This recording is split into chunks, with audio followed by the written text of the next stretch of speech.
So I wanted to do a little update on the office tanks.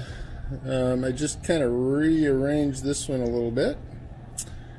Put that kind of fake wood in there. I actually just kind of cut the big piece I had.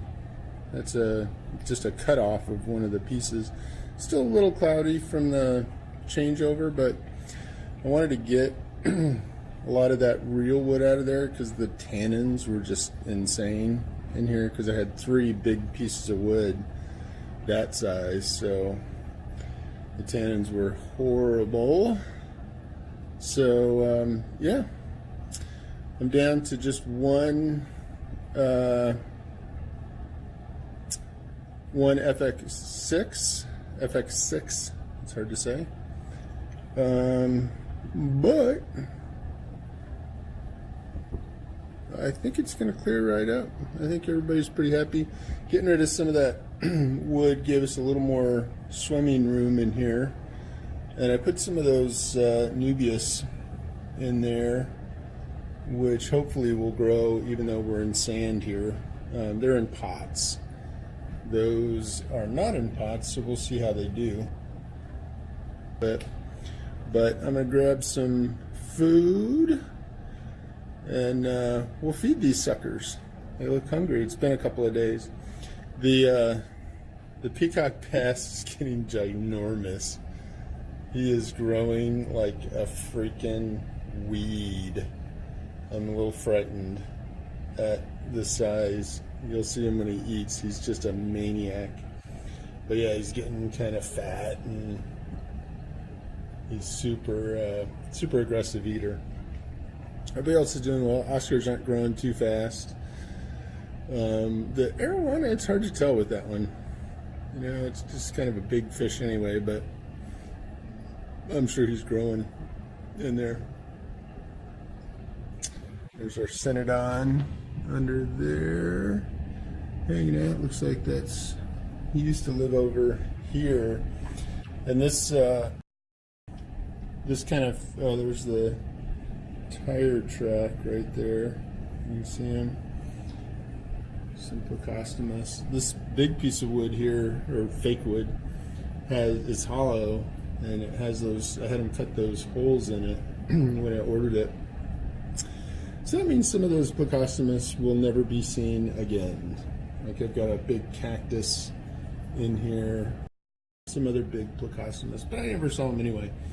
So that'll give them more places to hide. Be good. Frontos is looking good. Him and his little girl.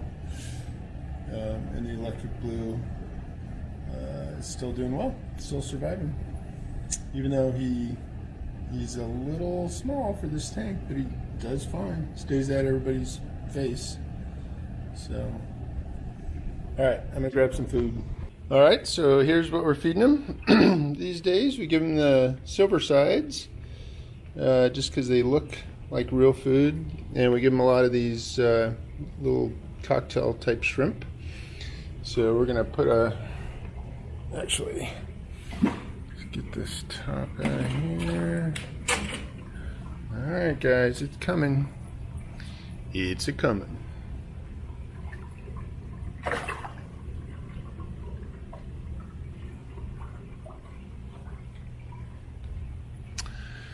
The Arowana and the bass really just like the silver sides now, so it's actually challenging to feed them or feed the Arowana, because the bass gets them all. So if he's over there, the datinoid's pretty good at getting stuff as well. All right, buddy, here's your thing. Right here, right here.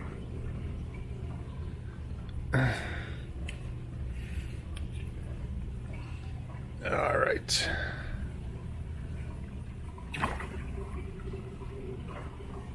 He's freaking fast.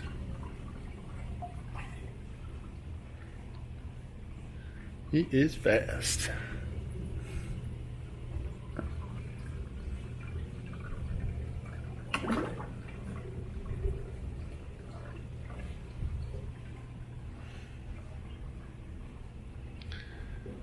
So he's getting a little bit of chow. He's getting a little bit. These silver sides are pretty good size. So they're oh, you missed it. There it is. Boom. Yeah, he's no joke. He eats them both ways too. Doesn't matter which direction they're turned.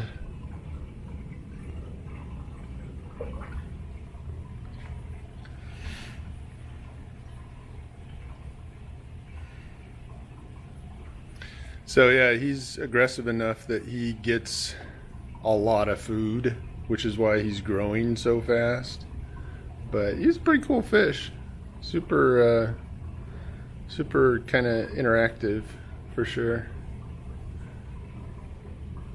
There's the eel cruising around, big tire track.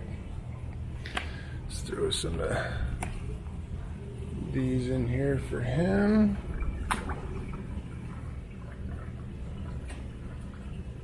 It's actually a little dangerous to stick your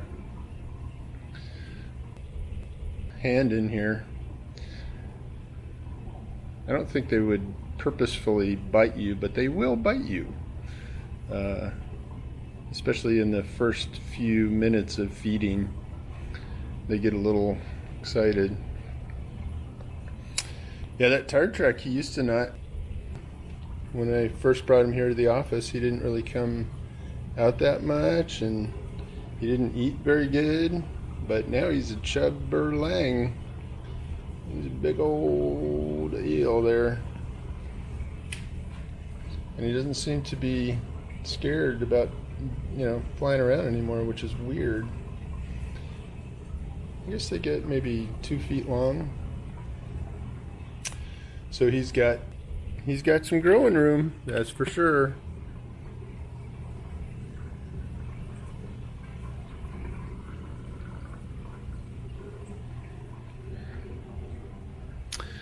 Got to kind of, literally the bass will eat until there's fish coming out of his mouth, and I think that's kind of where he's at right now. Now he's got it all the way in. But yeah, he'll just keep on eating. And it's not the best situation because what do those guys get, 30 inches long or something like that? They get big.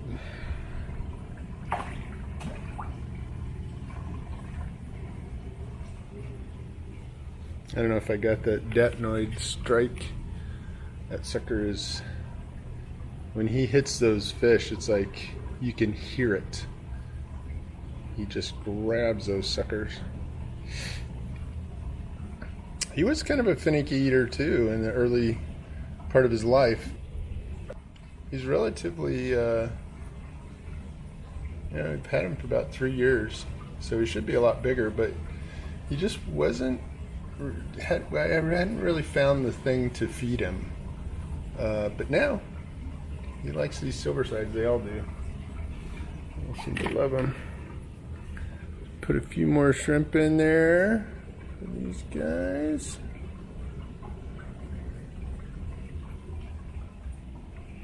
We got one last fish. It's for you, Arowana. Let's see if we can fake out the bass, get him out of the way.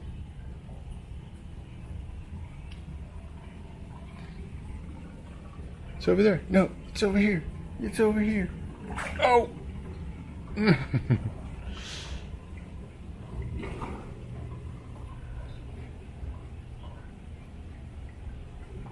Look at that belly. You don't need any more. You don't need any more, fatty. Let the Arowana get some. Although he's got a pretty good sized belly now too. It's hard to tell with them because they got that skinny part at the bottom. But yeah, I guess he's doing pretty good. He's pretty full.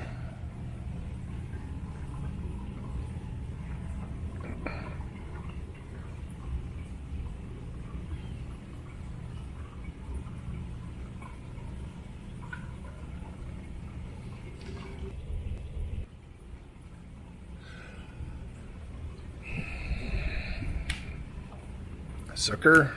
I want to get this to the Arowana. There he goes. There he goes. Get it. There you go. Good boy.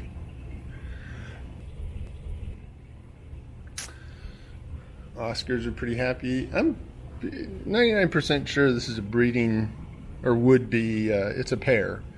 So, boy and a girl. They obviously can't breed in here, but they're really inseparable. They just hang out together. Little buds, for sure. Sometimes if a fish is aggressive with one, they'll gang up on him too, which is interesting. So yeah, they are pretty cool. Where'd that Leporina go? The Leporina, this used to be the Leporina's cave. Oh, I guess he's back there. Maybe he's sharing now. He's sharing with the Cynodon. He and the Cynodon were really fighting it out yesterday, but I guess they got it worked out. There's that catfish in there. Not even sure what he is. When I got him, he was tiny, and he wasn't in with these big fish, but he just kept growing. Can't really see him, but he's a monster. Yeah, I guess the eel's over his shyness. He's eating like a trooper. So what else we got? I guess the eel is gonna live in there behind this thing. What do we got? There's a couple of Plecostomus in there. Kind of hard to see actually. You can see the pots on those Anubias. Hopefully they do well. Got the lights kind of back on them. So once this clears up, we get some of the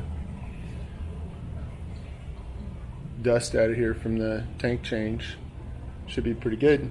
And now that we don't have quite so much wood in there, hopefully the tannins don't come back. That was a lot of the comments were, yeah, too much wood. Or not too much wood, but that's why it's yellow water. So once a couple of days, it'll clean up all that stuff and it should be nice and bright in there. So yeah, there you go. So here's a little goldfish tank. Actually, it's kind of a menagerie. There's that Jurapari in there who has he's blind in one eye. He had some kind of an issue there. Right there, you can kind of see it. And so he doesn't do too well with bigger fish. He's a tad aggressive for these little dudes, but generally he's not a mean fish, so he just kind of pushes them around a little bit. But yeah, all the goldfish are doing good, growing up. They'll be hopefully with us for many years. There's a glass cat back there. There's a little half beak. Oh. Celeby's half beak, which I used to have more in here, but I think they jumped out, to be honest, when one time when I was cleaning. There's a bunch of orange laser Coriodoris there, you can kind of see, and there's a blue Plecostomus back there. There's kind of a giant royal Plecostomus, but he kind of stays in the forest back there, so that's okay.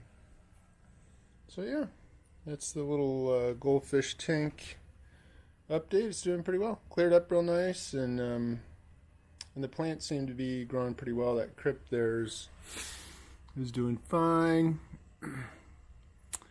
and the Java ferns there growing fine. They're growing little leaves on their leaves. I don't know if that means they're growing good or bad, but they are definitely growing. So yeah. And here's the final one, a 45, which sits kind of right by my desk, so I can keep an eye on it. So this is obviously a planted tank. and it's got CO2 running. You can see hopefully there's a CO2 bubbling up. I really like those diffusers. So I've got it just kind of going up, and it goes right into where the outflow is for the canister. So it seems to be doing a pretty good job. You can see in here that the plants are pearling really nicely, and so there's some, oh, I've forgotten the name now. Dario, I think, is the scientific name. I can't think of the common name for them right now. But yeah, so these guys are all doing pretty good. Little killifish there, pretty as he can be. These killifish, you know, I'd heard they don't really live all that long. That guy's been around for 2.5 years, maybe. He's a little fussy with some of the fish, but he's pretty cool. And there's a bunch of mono shrimp back there, just kind of chewing on algae and stuff like that. And those Siamese algae eaters, they do a pretty good job getting the kind of the string algae out of here. So yeah, pretty fun little tank, and it's really just purling like mad right now. Hopefully you can see that. Just cranking along. That crypt right there, it's been in there for quite a while, and it's, for some reason, it's just not taken off like it should. I feel like it should be doing a lot better than that.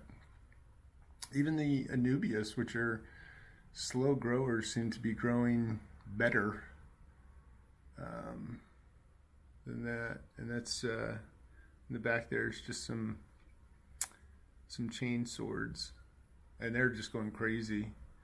A little bit, it's either Java or Christmas moss right there on that wood, which is kind of cool looking. So yeah, it's a fun little tank. It's kind of my first, really my first foray into planted tanks, and it took about, probably 4 months for it to kind of get into its own groove, but now it's just doing great. Loads of fun. I really like those little dudes. They're so tiny. There's about 6 of them in here. There's a little female, there's a boy, and they go into into those plants there. So who knows? They might have a whole family in there. They're so little, it's hard to tell. Oh, and there's a bunch of Odosynclus in here as well. Hard to see them there in the back on those swords. But yeah, this thing's just bubbling away, just purling like crazy. So yeah, that's it. That's the update, office update. So I forgot to do an update on the seamless sump. So it seems to be going a little better. We've got it kind of cranked way up, so it's putting out some water. You can see there. She's cooking, and trying like a little experiment here. So this is just the refugium. Actually, this is not the refugium. I can't remember what they call it, but it's basically a reservoir of water. And I've got duckweed in there, which doesn't get into the system because that's the only way out of here. So it's just duckweed growing, and I feed that to the goldfish. And then I've got this, which is putting a little bit of water in there, should be. Things get plugged up pretty quickly.